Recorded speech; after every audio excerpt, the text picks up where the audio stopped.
এই তো আর মাত্র কিছুদিন পরে আমার বাসায় নতুন সদস্যর আগমন ঘটবে বলে কথা। সেই উপলক্ষে একটু খানাপিনা না করলে হয়? তাই তো আমার জামাই হুট করে আমাকে না জানিয়ে বাসায় খানদানি খানাপিনার আয়োজন করে ফেলে। যাই হোক গাইজ, এইবার কিন্তু আপনাদেরকে বলতে হবে যে আমার বাসায় নতুন সদস্যটা আসলে কে। হ্যালো এভরিওয়ান, আসসালামু আলাইকুম। This is me Emily from my page Tasnim Akter Emily. আপনারা আপনাদের এমিলি আপুকে এত বেশি মিস করেন যে 2-3 দিন ব্লগ না আপলোড করলে আপনারা পাগল হয়ে যান। যাই হোক গাইজ, আমরা দুই মাই বেটা কিন্তু আজকে রেডি হয়ে গেছি, কারণ আমার জামাই আজকে আমার বাসায় হচ্ছে খানদানি খানাপিনার আয়োজন করে ফেলছে। খুব শীঘ্রই বাসায় নতুন একজন সদস্য অ্যাড হবে, যার জন্যই আসলে এত কিছু আয়োজন। আমার ননাসদের ছেলে মেয়েরাও চলে আসছিল, ওদের ছাড়া আসলে কোনো আয়োজন করতে আমার একদমই ভালো লাগে না, কেন জানি খুবই একা একা লাগে। আর বাকি রইলো আমার বোনের মেয়ে আর ভাইয়ের মেয়েরা, ওদেরকেও খুব বেশি মিস করি। বাট আমাদের বাসার দূরত্ব অনেক বেশি, পাবনা টু ব্রাহ্মণবাড়ি অনেক বেশি দূরে, তাই যে কোনো আয়োজনে ওদেরকে আসলে নিয়ে আসা সম্ভব হয় না। আমার কিউট ননাসের এই কিউট মেয়েটার জন্য আমি কিছু কিউট কিউট ড্রেস নিয়েছিলাম আর কিউট কিউট কিছু ব্যাগ নিয়েছিলাম, তো সেগুলাই আপনারা দেখে নেন। ড্রেসগুলো কিন্তু অনেক বেশি সুন্দর, মনে হচ্ছিল আমি ছোট হলে এই ড্রেসগুলো আমিই পরে ফেলতাম।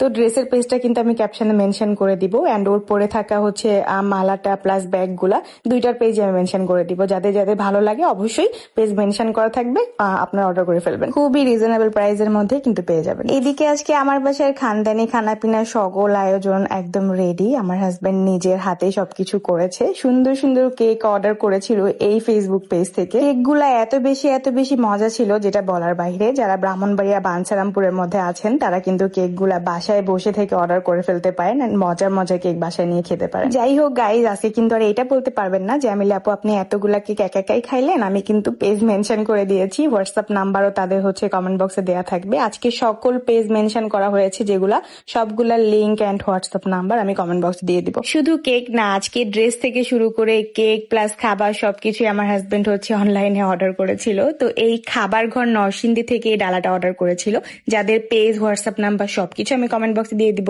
এত আরাম কোথায় পাওয়া যায় বলেন? বাসায় এতগুলা জনগণ, মানে এতগুলা মেহমান, বাট রান্নার কোনো আয়োজন ছাড়াই আমার বাসায় খানদানি খানাপিনার আয়োজন হয়ে গেছে। আমার নতুন সদস্যের জন্য এই সকল আয়োজন। এখন আপনাদেরকে গেস করতে হবে আমার সেই নতুন সদস্যটা আসলে কে। আমার হাজবেন্ড নিজের হাতে এত কিছু আয়োজন করেছে, তারপর নিজের হাতে আবার আমাকে খাইয়ে দিচ্ছে। খাবারগুলো এত বেশি মজা ছিল যেটা বলার বাহিরে, আপনারা না টেস্ট করলে বুঝতে পারবেন না। আমরা দুই জামাই বউ বাসার মধ্যে ছোটখাটো আয়োজন করলেও আমার ননাসের ছেলে মেয়েদেরকে ডেকে নিয়ে আসি। আমরা কেন জানি না একা একা খাইতে পারি না, এন্ড সবাই আসলে অনেক বেশি এনজয় করি, মজা করি, গল্প করি, আড্ডা করি, সবকিছু মিলে আসলে অনেক মজা হয়। এতগুলা মজার খাবার দেখছিলাম আর ভাবছিলাম যে এই সবকিছু অ্যারেঞ্জ করতে আসলে কত বেশি কষ্ট হয়েছে হয়তোবা যে আপুটার পেজ, মানে উনি সেল করে, আর আমরা কত সহজেই জাস্ট অর্ডার করে বাসায় নিয়ে আসছি। এদিকে আপুর জর্দাটাও খাচ্ছিল আমার হাজবেন্ড, বলতেছিল অনেক বেশি মজা। আমার ছেলে আজান তো কেক পেয়ে আর কোনো দিকে চোখই দিচ্ছে না, তার কাছে কেক দেওয়া হয়েছে, একটা করে সে কেক কাটতেছে।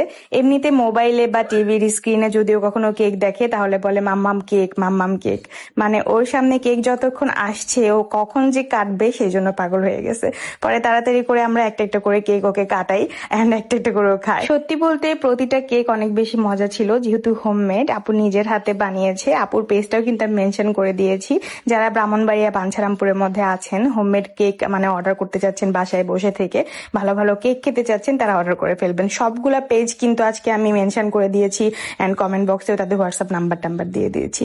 সবশেষে দেখেন আমার রান্নাঘরের কি অবস্থা। এখন ভিডিও টিডিও বাদ দেন ভাই, খাওয়া দাওয়া অনেক হয়েছে, এখন রান্নাঘর গুছাইতে হবে। আল্লাহ হাফিজ, and thank you so much for watching.